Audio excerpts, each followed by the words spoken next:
lovers. Today's review is of Baby Driver. Baby Driver is a 2017 action film written and directed by Edgar Wright. The film follows Baby, a young getaway driver who is coerced into working for a kingpin. Baby Driver, the film that has been talked about non-stop for the past couple weeks on social media, the film taking the world by storm. Does it live up to the hype? It is with great relief that I say yes. Yes, it does. Move aside Fast and Furious because Baby Driver has given your entire franchise a run for your money, and it wasn't even trying. Based on the title, you can tell car chasing is going to take up a fair amount of the film's plot, and car chase or those sorts of action films aren't new.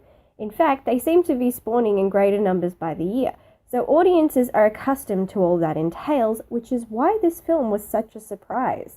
This film has brought in a new level of car stunts and car choreography that I have never even seen before, and unlike other films where the car chases are just a way to throw in a few crashes and explosions for effect, this film really makes them a part of the story, and it is critical to the central plot. There weren't any insane amounts of crashes and explosions. It was pretty basic, but in a brilliant way because it was keeping that level of action tamed as a way of portraying it in a more realistic style instead of going way over the top and pulling the audience from the story that's going on. Our lead character, Baby, played by Ansel Elgort, is this fantastically complex but at the same time simple character who shines in every moment of this film. There is a great deal to love about this character. He is unique. He has a medical condition that makes him stand out from other people, but behind that, he is your everyday person. He is a character that any moviegoer can look at and see a bit of themselves in, and that makes this character all the more special. Baby has a specific set of skills that make him the best getaway driver in the business, but as you watch him, you can see his gift is more of a curse. In his day-to-day life, he is a high-spirited young man who dances to the beat of a different drummer, and he does so unapologetically, and that's something many of us wish we could do. But when he's working, he's quiet, he's withheld, and you can start to see that this lifestyle he has been forced into simply because he did something stupid as a child is beating down his spirits more and more each day until he finally decides he won't play along anymore.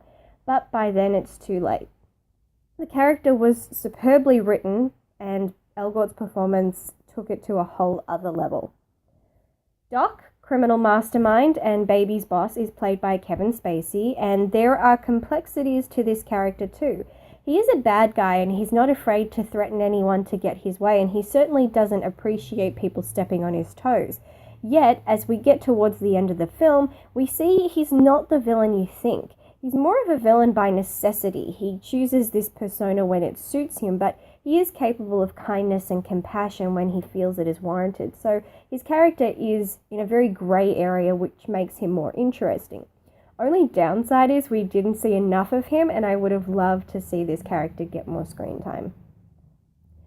Bats is played by Jamie Foxx, and in all honesty, I loathe this character, but that's a testament to Foxx's acting. You know someone is doing some really good acting when they make you hate them to the core. Writing-wise, I had some problems with the character. I felt the other characters had more clear motivations or we were able to understand them much better, but I didn't get that with Bats. Bats is constantly an asshole for the sake of being an asshole. I didn't feel they ever wrote a genuine reason behind it other than just because. But I loved where his character ended up in the end, is all I'll say.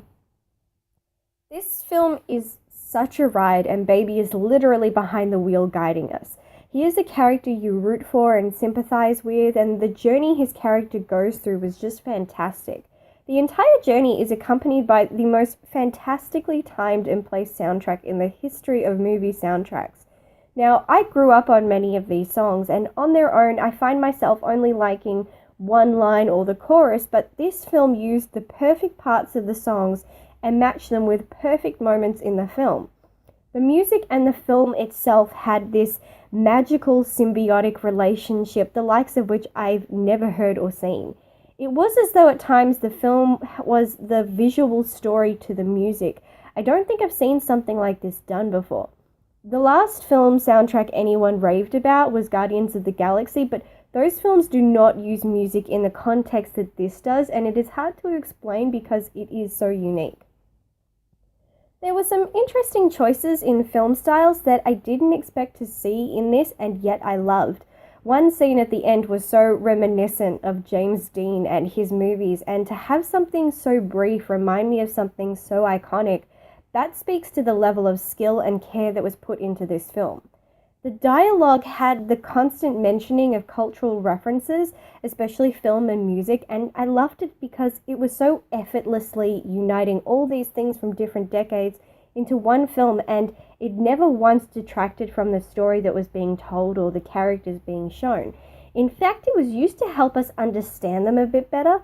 The parts of culture that we as individuals gravitate to give people an idea of what our personalities are like or what kind of people we are. So when we are shown these characters making these references, it gives us another layer to who they are, and it was impressive. Another impressive moment that has to be mentioned is the young character Sam, played by young actor Brogan Hall. And to put it mildly, this kid is going places. He had such a small scene, but he absolutely nailed it and stood out in the most amazing way. I cannot wait to see what more this boy has to offer as he gets older. There were a couple of moments I had issues with. The dynamic between Doc and Bats didn't seem right. Doc is far too much of an alpha to let someone come in and try and take over, and Bats did do a lot of that, and Doc never shutting that down didn't make sense. Doc also mentions never using the same crew twice, yet he brings in the couple from a previous job, played by John Hamm and Isa Gonzalez, and Bats also from a previous job, even though by that point it is clear Bats is far more of a liability than an asset, so it does come across as a plot hole. One where the characters were used to escalate the situation, but these seem rather minor when you look at the film as a whole. Ultimately, this film is brilliant. I can't compare it to anything because it is such a unique film, unlike anything I've seen, and it is truly a standout, especially in a time where superhero films and franchises are dominating the box office. To have a film like this come right out the gate and just nail it gives me hope that things are starting to change, and maybe we can expect more original, one-of-a-kind films to be coming out of Hollywood. Well, that's all I have for my review today, so don't forget to hit thumbs up if you liked this video, or thumbs down if you didn't. Comment down below, let me know if you've seen this movie and what you think of it, and don't forget to subscribe. Until next time.